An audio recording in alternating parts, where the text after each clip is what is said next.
Okay, so have you ever just stopped and thought about what if what we see isn't actually the baseline of reality? Oh, yeah, for sure. I mean, the nature of reality is one of those big questions that's captivated philosophers and, mystics and scientists for like forever. Yeah, totally. And today we're going deep on some really trippy ideas about that, the self-simulation theory and how it kind of weirdly lines up with some stuff from the law of one. Yeah, it's going to be a fun one. Totally. So basically we're going to look at this idea that reality could be thought or consciousness at its core, Right. and then how our everyday experience might just be uh, a kind of illusion.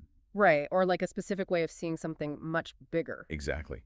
And then there's this whole concept of a higher self, you know, kind of guiding our experiences almost like a programmer in a simulation, which is where things get really interesting. Yeah, and we've got some great material to work with here. Different perspectives on simulation theory, and then excerpts from the Law of One channeling those raw teachings. So listeners get ready for some mind bending connections. It's not about proving anything, right? We're just exploring these overlaps and seeing where they lead. Totally. So let's jump in. Where do you want to start? Okay, so let's start with this whole reality is thought thing. Uh-huh. The self-simulation theory kicks things off with this idea of super advanced civilizations, what they call posthuman. Right. And the argument is that if these civilizations are even possible, they'd probably have the computing power to create tons of ancestor simulations. Like basically detailed recreations of their past. Exactly. And then it gets wild because if you think about the sheer scale of that, right? Like maybe countless simulations running compared to just one original reality. So statistically, it's more likely we're in a sim. Right. It's like if they could run a million simulations, wouldn't it be more probable that any given mind is experiencing one of those than the original timeline? Whoa. Okay, now hold on to that thought. Because the law of one has a surprisingly similar idea, but framed in a completely different way. Totally different context. Right. Ross states that all creation is a thought form of the one infinite creator. So not computer code, but the whole universe coming from a single conscious source. They call it intelligent infinity. The idea being that creation is like the creator knowing itself. That's deep. So on one side, we have a computationally generated reality made by advanced consciousness, and on the other, the universe born from the thought of an infinite consciousness. Right. So what do you think, listener? Does it matter if it's ones and zeros or pure thought? What if the foundation of everything isn't material at all? Makes you think, huh? Okay, next up, this idea that what we experience might be an illusion or distortion.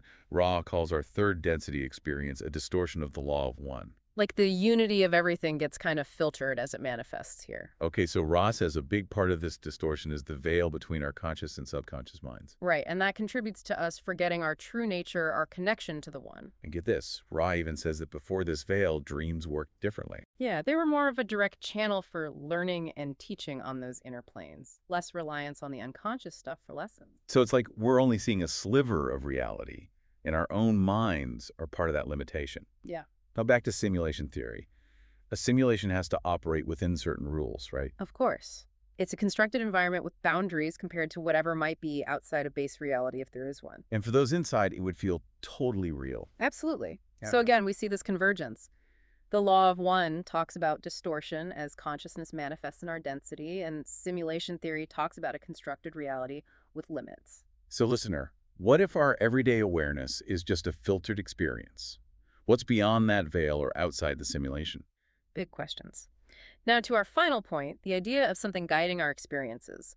The law of one brings in the concept of the higher self here. And it's not some external puppet master. It's more like an aspect of ourselves that's evolved further and can look back at our third density incarnations. Providing guidance, shaping future experiences for growth. Exactly. And Ra says that before we incarnate, we can choose the big lessons and challenges we want to face. And the higher self helps make those happen through what they call invisible guidelines. So it's like setting intentions. And the higher self is our internal compass, nudging us toward opportunities. And our whole being, our mind, body, and spirit, all of it serves the higher self in guiding our evolution. Okay, now let's flip to the simulation side. If we are in a simulation, there have got to be programmers or code running the show. Setting the rules, the physics, maybe even influencing what happens. You see the connection, right? The higher self guiding our incarnations and influencing our experiences, kind of like programmers or code shaping the reality of the sim. Yeah, but here's the crucial part. The law of one is big on free will. Ra always emphasizes that any guidance from higher densities respects our freedom to choose. Which raises some questions about simulation theory. Right. Some interpretations say everything is predetermined by the code, but more complex models could totally include free will. True. And the law of one is firm that our choices are real and they have consequences. Our sources also bring up some other interesting points, like dreams.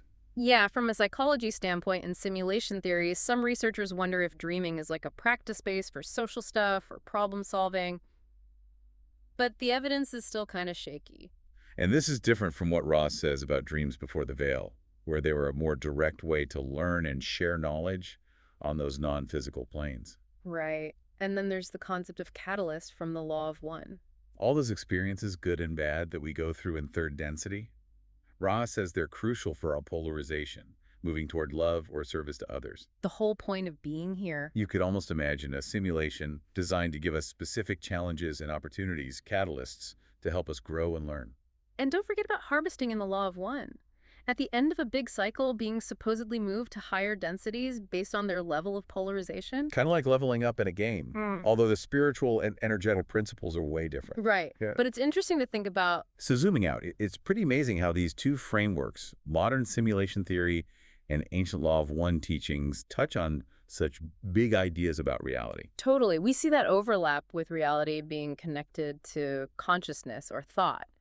This idea that our everyday experience is limited and the concept of a guiding influence, whether it's a higher self or the structure of the sim. And to be clear, these are super complex and theoretical ideas. Yeah. We're left with way more questions than answers. For sure. Both simulation theory and the law of one are huge areas for exploration and thinking deeply. And that brings us to something for you, listener, to ponder. In a world obsessed with virtual reality and AI, could our fascination with simulation theory be more than just a passing fad? What if it's a gut feeling or intuition about the nature of reality? Like we're tapping into those ancient traditions that talk about the illusion of the material world and the power of consciousness? Maybe these different perspectives are pointing us toward a deeper understanding of what it really means to exist.